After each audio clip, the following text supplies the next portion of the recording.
and make sure you check out all these resources. Right now, we're going to put it in the hands of the one and only Mr. Chad King. Let's give it up for him, y'all. Let's go, baby. What up, though? Thank y'all very much for coming out and to this event. Major thanks to the Juneteenth Jubilee committee from Detroit for organizing and planning everything. And thank y'all for your attention. And please give the guests on the panel another round of applause. Give the guests on the panel another round of applause, please.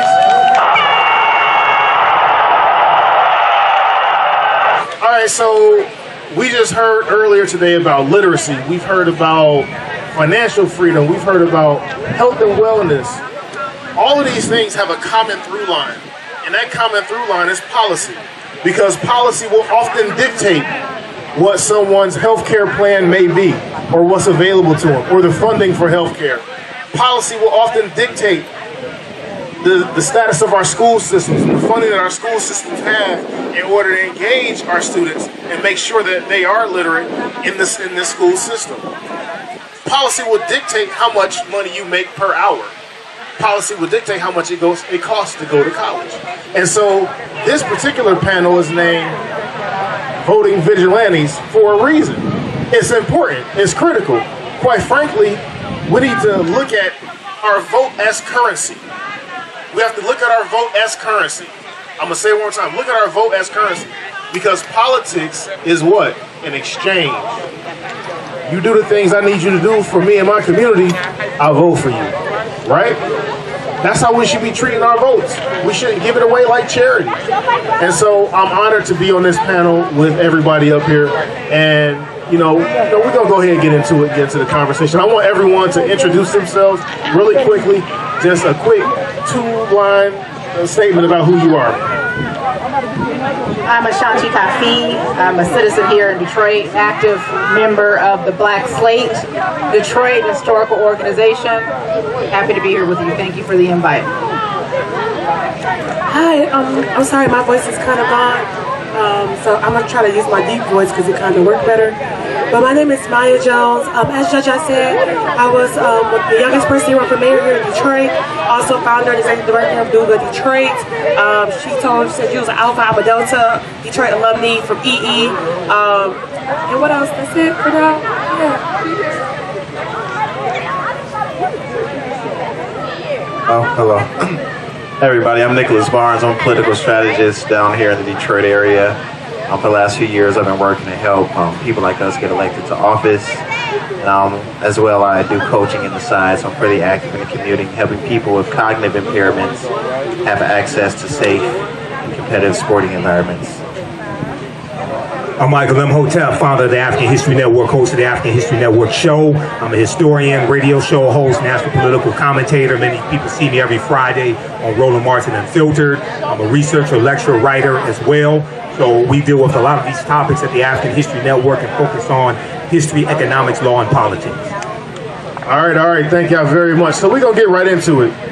One of the things that we hear, especially right now, as we have two presumptive nominees for president, we have folks running for Senate and Congress, and make sure y'all flip y'all ballot over and look at the judicial candidates, because it's more than just that partisan side.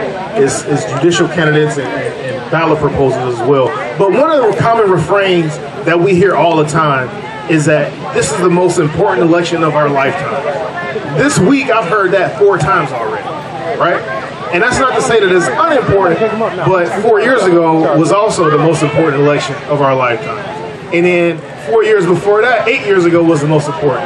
And then in 2012, it was the most important because President Barack Obama was was going for re-election. In 2008, and so on and so forth. So why is this particular election cycle different than the previous ones to make this one the most important? Who wanna go first? I'm gonna go with you, Nick. Me personally, I would say this election cycle, first I would say I'm not really the one to fear monger when it comes to getting people to voting, but I understand that this is a very important election. I would say one of the reasons why we say it's one of the most important elections because outside of traditional political ideology, there is a lot of hatred and malice towards a lot of things that we take for granted in everyday life that is on stake for the ballot, that we see that, you know, certain people kind of value certain things that we don't value, or take away certain rights. One of the biggest things, you know, that we have seen is, you know, getting rid of Roe v. Wade, taking away rights away from women. So I think at this point, it sucks that, you know, we have to tell people this is a very important election, but, you know, society has got to the point where human rights are on the ballot at this point, rather than political ideas. I think at this point, I think it's very important that we protect certain basic human rights that I'd like to think a lot of us believe in this upcoming election cycle. Go ahead, Mike. I'm gonna be the opposite. I don't think this election is the most important election of our lifetime. I think every election is important. Hello. And I think when we say like, oh, we hype one election up, people forget about every other election. You have local elections, you have state elections, you have federal elections. And when we hype up these presidential elections, the most important people to vote is our local officials who have direct policy implementation towards what affects us. So when people say that, it's always like just a hype game, but we have to hype up literally every single election, because we've lost so much as Detroiters when we forget about who to elect for mayor, who to elect for city council, our state representatives, that we don't really see what's happening and how money is moving out of our community and how our people are not being put in positions of power. So that's my quick answer to that. Oh, hello. Ladies and gentlemen, give it up for the Detroit City Clerk, Madam Janice Winfrey. Y'all can do better than that. Come on now. Thank you very much for joining us. I appreciate you. Thank you very much. Real quick, so I'm gonna pause on the question that we had real fast, just to bring her up to speed. So we're talking about this election, why it's important. Some people say it's the most important. Some people disagree with that. You know, we just had a point that was made that every single election matters. Every single election is important. And you're the person, at least within the city of Detroit, that kind of oversees how these elections are ran. So if you wouldn't mind, just do me a quick favor, talk about why every election is important. Talk about what your role is in these elections and what you do and how you make sure that all of our votes count. Well, thanks for being here. And again, I am your city clerk. And the question is, why is this election important? Well, like somebody pointed out earlier, every election is important. But I'd like to point out to people, your local elections affect your day-to-day lives, right? Your local elections determine when your street lights will be turned on, or when your garbage will be picked up, right? And the laws of the city of Detroit. But every election allows your voice to be heard. Oftentimes people think the presidential election is the most important election because it's the president of the United States. And it is important. However, it's also our largest turnout. And that's why I think people really, really feel like that's why that's the most important election. But as a clerk, it's my job to make sure that you know when election day is, that you know when you can register, that you know what's on the ballot, that you know where you go to register, and that you know the various ways in which you can vote, absentee, early, or on election day. So my job is to ensure that you know that information as it relates to elections, and that we receive the results and count them accurately and upload them for your view. Thank you so much. Thank you so much. And I want to touch on a couple things that folks have said. We're going to get back to the question. As a matter of fact, hold on. Brother Imhotep, please. Yes. This is I'm a national political commentator. People can just Google my name and see hundreds of videos that come up about me. Yes, this is the most consequential, most important national election probably since the 1876 presidential election between Rutherford B. Hayes and Samuel J. Tilden, which brought about the end of Reconstruction, which brought in the rewriting of state constitutions, Mississippi 1890, South Carolina 1895, Louisiana 1898, Oklahoma, Georgia, things like this that solidified Jim Crow laws even before Plessy versus Ferguson 1896. Go read Project 2025 from the Heritage Foundation. They're running the same game that they ran in 1980 with a book they released called Mandate for Leadership that contained 2,000 right-wing policies they wanted the Reagan administration to adopt. Many of these policies were anti-black policies. The Reagan administration adopted 60% of these policies in Reagan's first term. The reason why they're running the game again is because it worked the first time and people haven't figured it out. So it's not just president. President is important, but president nominates Supreme Court justices. The previous president, the trader-in-chief, got 3 Supreme Court justices. Which list? Who supplied him with the list for the Supreme Court justices? The Heritage Foundation and the Federalist Society. Who supplied him with the list of the 226 federal judges he got confirmed? Very ultra right-wing judges, many of them in their 30s at the National Bar Association. Then he said were not qualified to be federal judges. They got confirmed by a Republican Senate, and they went on and confirmed them. So you got 226 federal judges. So you got, now the judicial branch of government interprets law from the legislative branch and interprets executive orders and policies from the executive branch of government. If you don't believe me, look at the executive order on student loan forgiveness, which would have lifted 500,000 African American families from a negative net worth to a positive net worth. It would have benefited about 40 million Americans. That was struck down by a 6-3 conservative Supreme Court. So all elections are possible, or all elections are important. I've been involved in writing public policy for the city of Detroit. I've been on a committee to write an executive order. I understand that, but the city relies upon the federal government for funding, relies upon the state for funding. The state relies upon the federal. So all this is important, but we have to understand political self-defense. It's not just an exchange. It's also understand how to use politics as a tool to stop what people are trying to do to you. It's not only about what you can do for you, so we have to look at this holistic. I'll leave it right there. My man, I'm not mad. So basically what you're saying is we need to weaponize our vote. Weaponize your vote. And we have to stop telling African Americans to exercise your right to vote. You don't vote for exercise. If you want to exercise, go to the gym and work out. You vote for power. You vote for black power. Everybody understands this. Politics is the legal distribution of both scarce wealth, power, and resources, and the writing of laws, statutes, ordinances, amendments, and treaties, their adoption, interpretation, and enforcement. I'm a historian, also a national political commentator. I understand this better than most people. So when you go throughout history, anytime there have been periods of progress that African Americans have made, whether it's during Reconstruction, there's always a backlash. And they fight you, they attack you, not just in the streets, they attack you in the courts, they attack you in the state legislatures, they rewrite state constitutions. Right now, Louisiana wants to rewrite the state constitution of Louisiana. The last time they did that, they imposed the grandfather clause in 1898. They imposed a 9-3 majority on criminal cases for you to be convicted. Anybody know about that? 1898, Louisiana rewrote the state constitution. So if you were convicted of a crime in the state of Louisiana, once that state constitution went in place, because African Americans could serve on juries, they specifically wrote that to nullify African Americans on juries. So if 9 white people found you guilty of a felony and 3 African Americans found you not guilty, you were guilty. That stayed in place till about, for decades, it was switched to a 10-2 majority. Then about 2018, it was switched to a unanimous, like every other state. This is the consequences of politics, but this was a backlash that took place in state legislatures to suppress the African American vote, because there's about 2,000 African American men who got elected during Reconstruction, 1865 to 1877. So all you have to do, if you want to understand how powerful your vote is, look at the opposition to it throughout history. Then you'll understand. Ooh-wee. And this is what we call this panel Voting Vigilantes. Let's get it. Weaponize your vote. Ashanti, go ahead. What's your thoughts? You know, I honestly think that we need to reacquaint ourselves with this concept called civic engagement, because that's where it starts.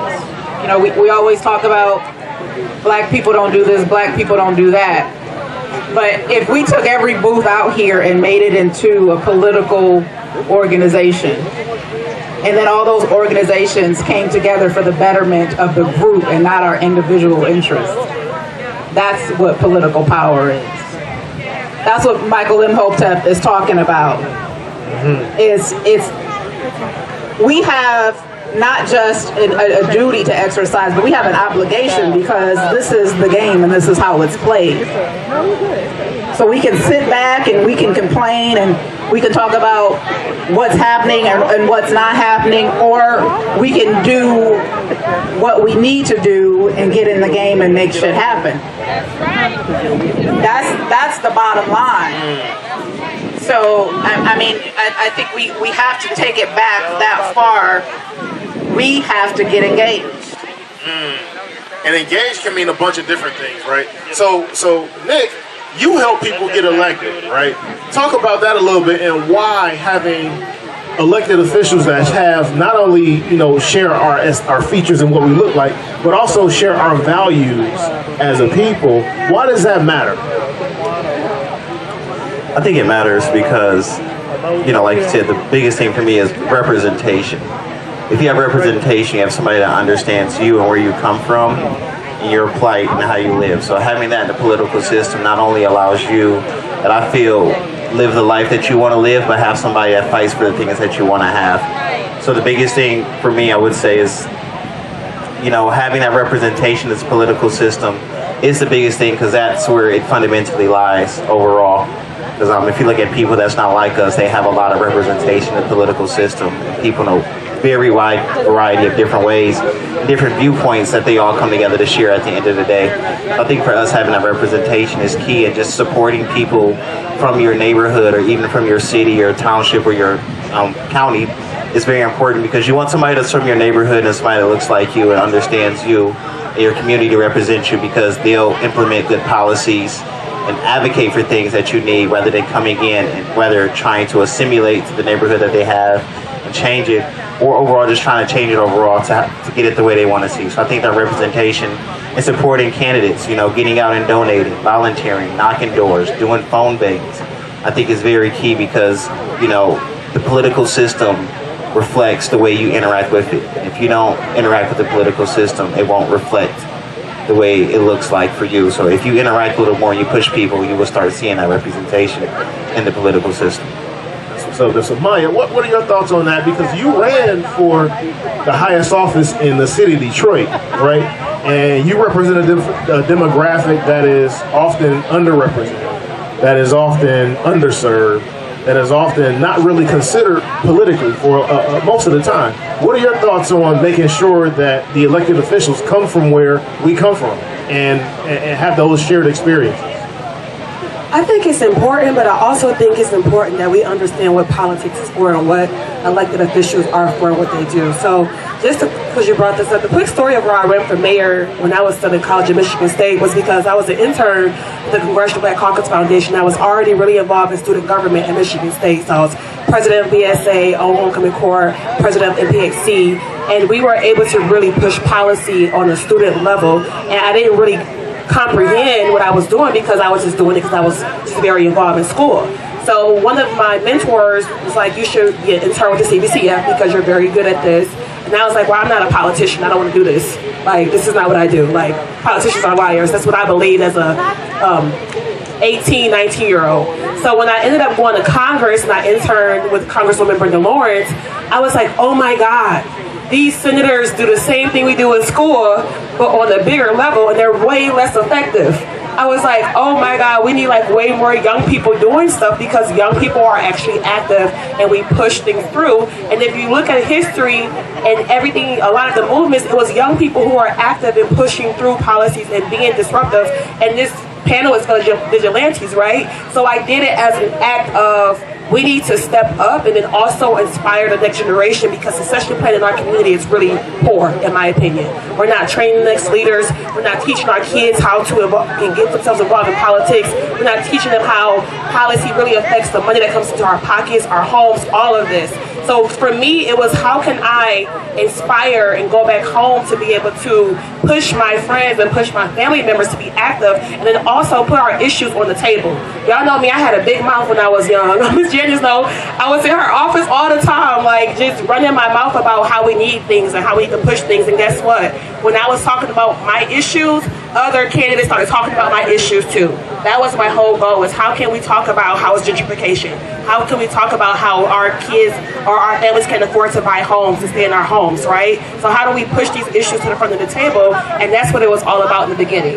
Now it's about, okay, how do we really push it? Because I've been working at Google for 6 years and I still see how we're struggling. So we see all this stuff happening in the city, but we can't even afford to buy the homes that are being renovated. We can't even afford to go to the hotels that's being built. So is it really for us?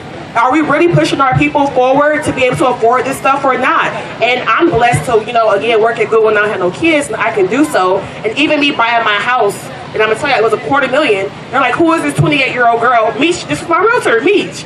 He was my mentor at Michigan State. Like, we went through so much buying my house because of my act of resistance in purchasing in my neighborhood with that power. So we need to just ensure that, again, just going back to it, that we teach our kids how even trying to buy a house in our city is policy. So that's what this whole thing has been about, just a consistent act of rebellion against the system, against black people. Ooh-wee. Again, I'm with it. This is what we talk about, weaponizing our vote. Now, Ashanti, you are on the Black Slate. Now, for those that don't know, talk about what the Black Slate is, why it's important, and how it can be utilized as as leverage to further engage folks, and so that we can weaponize our vote. The Black Slate is a historical grassroots political action committee.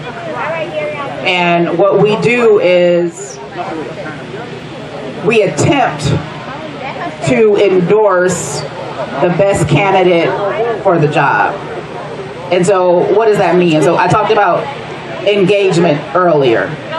And the brother over here talked about how to get active with those running for office. The bottom line is everybody's not going to do that. Everybody's not going to get out and research who the best candidate is. You're not going to look at their records to see what they've done historically. You're not going to read young Maya's bio to find out why she's qualified, right? So what the Black Slate does is we take on that body of work for you. We do all that research for you. We do all of that investigation and interviewing for you. And then we choose the candidate that we believe best represents the black voice here in Detroit. And then we endorse those candidates. And because of our strong legacy, our endorsement reads a lot. We go to those polling places that Ms. Winfrey tells us to go to. We say, Ms. Winfrey, where are the voters going? So we can be there, we can show up, and we can have information to give those voters on who we think the best candidates are to vote for. And, you know, a lot of times we get that right, sometimes we don't.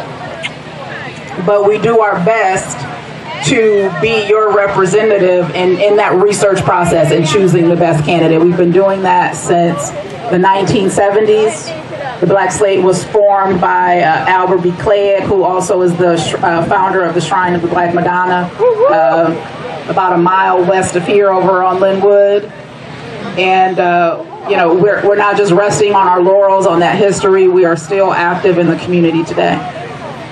Excellent. Thank you very much. So I want to hit Madam Clerk Winfrey real quick, and I want you to kind of run down some of the resources that Detroiters have through your office, not just in the run-up to the election, not just at the time of election, but also post-election. Because a lot of times, once we vote, that's it. So what are some things that we can do, and how can your office help us do these things after an election is over with? Okay, I'll address post-elections, but I want to piggyback on some of the things that was set up here. First of all, I want to applaud the young people that are up here, because it's important, and you clap for yourself too. but it's important, and like Maya said, she came to my office when she was on that ballot, and Maya had a lot to say. She was mad at me, she was mad, but you know what? I open my doors and I listen and I engage the Mayas of the world, because for real, we need you, and we need you to continue to do what you're doing. But you said something when you said that, you know, we don't prepare for our next. Well, let me just let you know I tried to get you, right? How many times did I try to get you?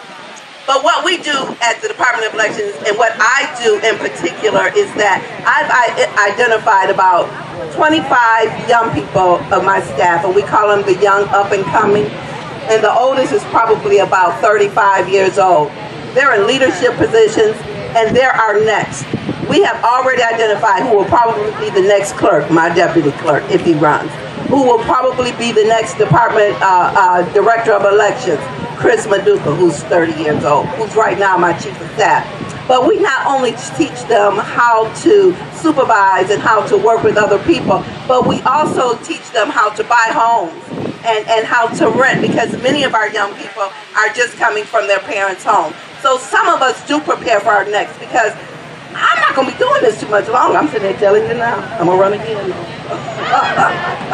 But I know my time is coming. I want my time to come. It's time for our younger people to step up and do what they're supposed to do, and that's why we employ them at age 16. So what can we do post-election, and how can we continuously engage this process and engage our voters by, one, hiring our voters at every opportunity that we get, and also to have events like this throughout the city. Voter registration drives are great, but voter engagement and getting those people to the polls is better. We work all year long with churches, and some of these new laws that we have passed with Proposal 22.2, Detroit's been doing it all along under my purview. They told me we couldn't vote any other day but Tuesdays in November and August, and I said that's some bull. I said people should be able to vote when it's convenient for them. And so we opened satellite voting before early voting, right? We did that as a way to engage our people more than just one time out of the month of November and one time out of the month of August. We do events like this all year long to keep people motivated, to keep them encouraged, but really it's up to you, us, those people. Like, if you go to church and your church has a band, if you're in a sorority or fraternity, if they have transportation, you should be getting these people to the polls on election day. What we do throughout the year is prepare for the next election by giving events just like this. We have a big event coming up July 27th that I'll be talking about more. Yeah, that's the first day of early voting, but it's also going to be a huge event for the Department of Elections City Clerk's office. We're going to shut down West Grand Boulevard. We're going to have some local entertainment, and we're going to ensure that everybody that's in attendance, and we're expecting 1,000 plus, will be voting that same day. We also just had a state of elections a couple weeks ago that was well attended, and it was the media covered it very well, so people can know and understand what they can expect as we move closer to August and November. Excellent, thank you very much. So I was just notified that we only got a few minutes left. I want to do a couple of quick announcements, then we're going to do final remarks. Thing one, if you're not registered to vote, get registered to vote at michigan.gov/vote-with-alphas. Michigan.gov/vote-with-alphas, you can register to vote. And that's also for you young people as well.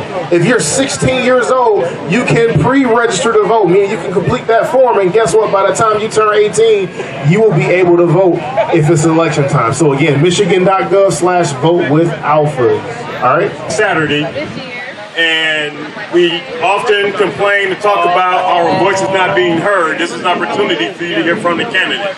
So again, July 20th, Wayne County Community College, Eastern Campus, 12 noon to 5 p.m. Thank you. Appreciate you, Eric. Thank you. And as well, the Detroit Alphas always have a series called Conversations with Candidates. We've had a few of the people on this panel on that program before. So again, this is what we do every election, every vote. So we're about to wrap up because we about out of time. We've talked about how important this election is. We talked about how consequential this election is. We talked about how it's important to really weaponize our vote, and we've talked about the resources that your local official, Madam Clerk here, is able to provide for Detroit residents. Right now, I want each of the panelists to identify. So, and I want to make sure we touch on this and conceptualize the fact that it's important who we vote for, but it's more important what we vote for. It's important who we vote for, but it's more important what we vote for. And so with that being said, I want to make sure I give each of y'all time to identify 3 whats that matter in this election. Brother Imhotep. Well, number one, you're dealing with student loan forgiveness. Number 2, you're dealing with saving the democracy, because even though you have a fantastic economy, one of the fastest growing economies in the Western Hemisphere, 15 million jobs created, 2.6 million jobs went to African Americans. Stock market reached 40,000 points, Dow Jones Industrial Average for the first time in history. You lose a democracy, none of that happens. All you have to do is go study other totalitarian societies, and you see what I mean.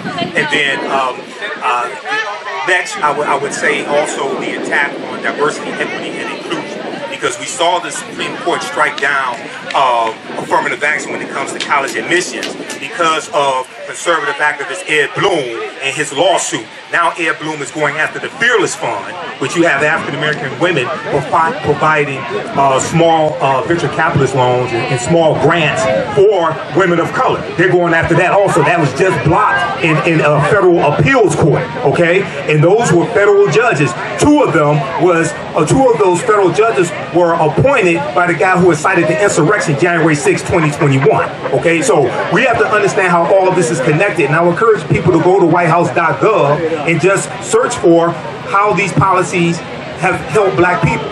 Because there's a 36-page document that comes out at whitehouse.gov that shows how this administration's policies, like $16 billion for HBCUs, you look at 1 million African-American children lifted out of poverty from the $1.9 trillion America Rescue Plan that no people in the House or the Senate from the other party voted for. Also, follow me at AfricanHistoryNetwork.com. Keep it with the African History Network. Follow me on Facebook, The African History Network, 1 million followers there. YouTube, 74,000 followers, Michael Imhotep. And come visit my vendor booth. It's right down this strip with the white top and the point. I have my DVD lectures there as well. Thank you. Thank you very much. Thank you very much. We got a few more. Nick, go ahead. I would say just to keep it quick. Biggest three, first thing for me is your wealth is on the ballot. You got to supply yourself to supply your wealth. Voting is the first step in protecting your wealth. Making sure that you have good people on the ballot. It's going to have good things for you to, have business and do other things, tax breaks and all of that. So your wealth is the first thing I'm going to say. Housing, which also ties into your wealth. We want people that's going to make sure that we're going to have good housing and other things that's going to supply our wealth. So your housing, infrastructure, I'll put those all in one. We've been seeing a lot of construction around here, so that's definitely on the ballot. And the third thing, I would say, you are on the ballot. You are a vote. If you don't vote, it's like going to a restaurant, paying your bill, and walking out without your food.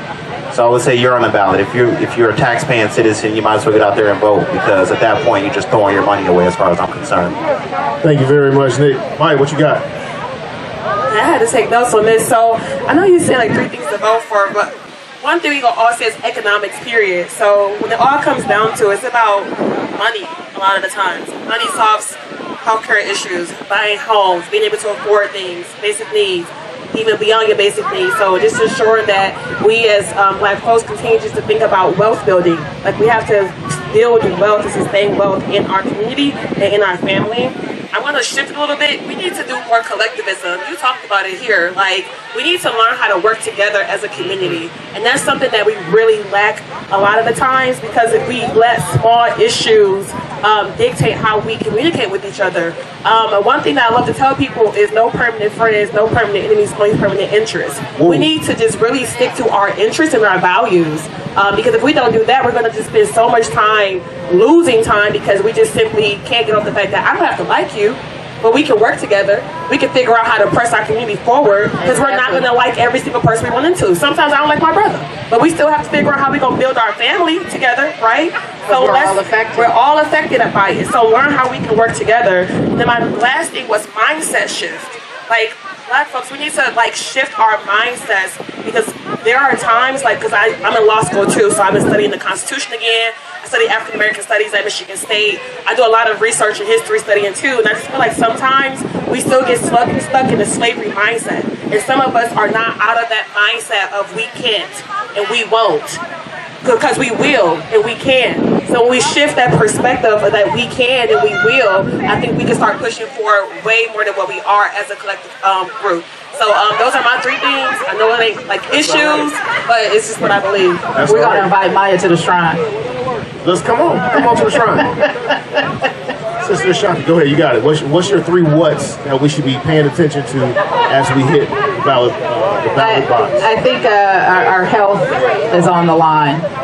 I also think there's tremendous value in what Brother Imhotep said. History is on the line, and if you are paying attention to the rhetoric about what states' rights is, if you're paying attention to this agenda for political race theory, that's still an issue. These individual states are putting policies into place. And if we go back and look at history, it starts in one place and then it spreads. Right? So your interests, whether you are aware or not, are on the line. Your blackness is on the line. We have people who are running, and I know we don't think that, some of us don't think that this is the most important election of our lives, but the man with the orange hair is not a friend of black people. He is not a friend of black culture. Please don't have short-term memories and forget this is the same man who in New York put out an ad to send 5 innocent black boys to prison without equivocation. Hello, somebody. Please don't forget. Okay? Don't put the dollar over your personal lives, because that, to me, that's what's at stake. Madam Winfrey, what are your 3 whats as far as the election? If you can get into that, because I know you kind of sit in a precarious position and things like that, but give us what you got for it. Not precarious, just nonpartisan. So because I count all ballots and all candidates and all initiatives, I cannot say what you should vote for, but I can tell you what to do when you vote. Make sure you turn that ballot over, because oftentimes we forget the back of the ballot has candidates on there too, mostly judicial. I can also tell you to make sure that you vote for every contest, because sometimes, oftentimes, if you leave it blank because you don't know a particular person or initiative, you're essentially giving a vote to something that you may not want. So make sure you vote for every contest.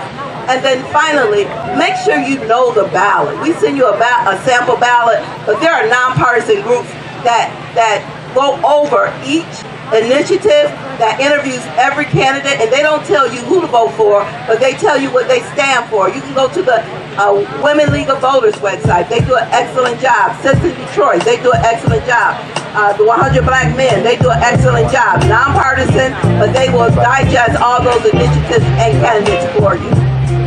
And the music is playing on us. That's our time. Thank y'all very much for coming to the Voting Vigilantes panel. If you like this type of information, visit our website, AfricanHistoryNetwork.com, AfricanHistoryNetwork.com.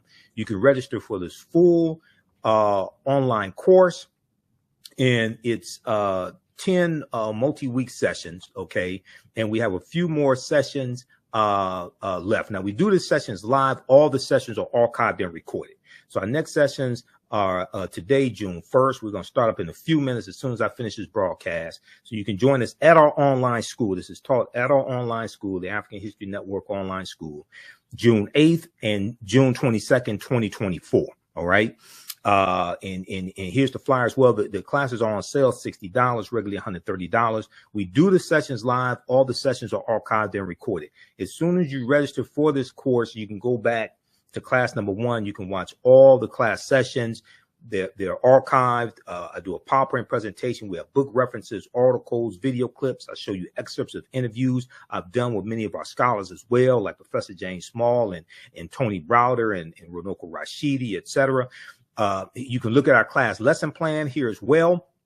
I've been teaching this class on and off since 2007. I've been studying history 34 years. I put together an extensive class lesson plan that takes you through each class session to show you an outline of the type of content that we cover. You can download the class lesson plan as well to help you in your studies, help you in your research also, okay? We have a preview of the class here as well. And then my second class that starts up. Now we got information for my my online show, my radio show, the African History Network show as well. Facebook, YouTube, download the iHeartRadio app. You can listen to podcasts also. But my new class starts up class number 1 starts up Sunday, June 23rd, Black Resistance Movements from the Haitian Revolution, U.S. Civil War, Civil Rights Movement, and Black Power Movement, 1800 to 1968. Now, this is a fantastic class, and this class actually helps us to understand what is taking place right now in America, with the attack on diversity, equity, and inclusion, with the attack on critical race theory, with the attack on voting rights, anti-black laws being passed, all of this. This class right here, and I developed this class. I first started teaching this in late 2021. And I created this class because what I realized was the first class that I taught, I had so much information to cover. I did not have a chance to really dig in deep into this period of history from 1800 to 1968 to understand what leads to the U.S. Civil War taking place. What happens during the Reconstruction era, 1865 to 1877. We look at policies like the Missouri Compromise of 1820. We look at the Haitian Revolution, okay, 1791 to 1804, and we start with the Haitian Revolution and the Louisiana Purchase of 1803 because those two events are connected. Okay, the Louisiana Purchase, the reason why, one of the reasons why it took place was because of the Haitian Revolution and Napoleon Bonaparte and the French getting their behinds kicked by the Haitians. Okay, so we take you through our history and look at this history chronologically. All right, so we look at the Missouri Compromise. We go look at the Mexican-American War, 1846, 1848. Treaty of Guadalupe Hidalgo of 1848, which is how the U.S. gets California, Arizona, New Mexico, Colorado, Utah, and Nevada. Okay, this is how they get all of this territory. And we see what leads to the U.S. Civil War taking place. South Carolina is the first state to secede from the Union, December 20th, 1860, 6 weeks after Abraham Lincoln becomes president-elect. And you have them, the South thinking that Lincoln is going to free the slaves. So we look at the U.S. Civil War. We look at the Reconstruction era, 1865, 1877. And African Americans get voting rights. You have the 13th Amendment, 14th Amendment, 15th Amendment to the U.S. Constitutions. And then we see with the Compromise of 1877, we're going to see a lot of those rights reversed. And we see an attack on voting rights today, continuing the attack on voting rights and rights that African Americans were given that took place during the Reconstruction era. We see that we can draw a straight line from the January 6, 2021 insurrection that took place, not just because of the election of Biden and Harris and the big lie being pushed. That's part of it, but also January 5th, 2020, January 5th, 2021, the day before the January 6th election, you had the special Senate election in Georgia, a former Confederate state, where Senator Raphael Warnock, the African-American man, won his reelection to the U.S. Senate. And you had Senator John Ossoff, who's a Jewish man. He won, and a Democrat, he won his senatorial election. And this gave Democrats control of the Senate, a slim majority in the Senate, with Vice President Kamala Harris being a tie-breaking vote. All right. So you had Donald Trump, who was saying that African Americans, he was saying that people were cheating in Detroit, Philadelphia, Milwaukee, and Atlanta, Georgia. And these are cities that have high African American populations. I live 4 minutes away from what was known as the TCF Center, which is where they were doing the vote count in downtown Detroit. Okay, I saw what was I saw the protests going on outside and how you had these Trump supporters out there. Okay, you can draw a direct line from the collapse of Reconstruction and the political violence that helped bring an end to Reconstruction and what's taking place right now. Okay, so we deal with this in these two classes. Visit our website, AfricanHistoryNetwork.com, AfricanHistoryNetwork.com. You can register for these classes right now. You can join us in class today because we have a few class sessions left of my main class that I teach called Ancient Kemet, one of the original names for Egypt, the Moors, and the Ma'afa, Understanding the Transatlantic Slave Trade, what they didn't teach you in school. Okay. So it's on sale $60, regularly $130. Like I said, we do the click right here to register here. We do the sessions live. All the sessions are archived and recorded. You can go back and watch it anytime. The content is PG-13, so you can use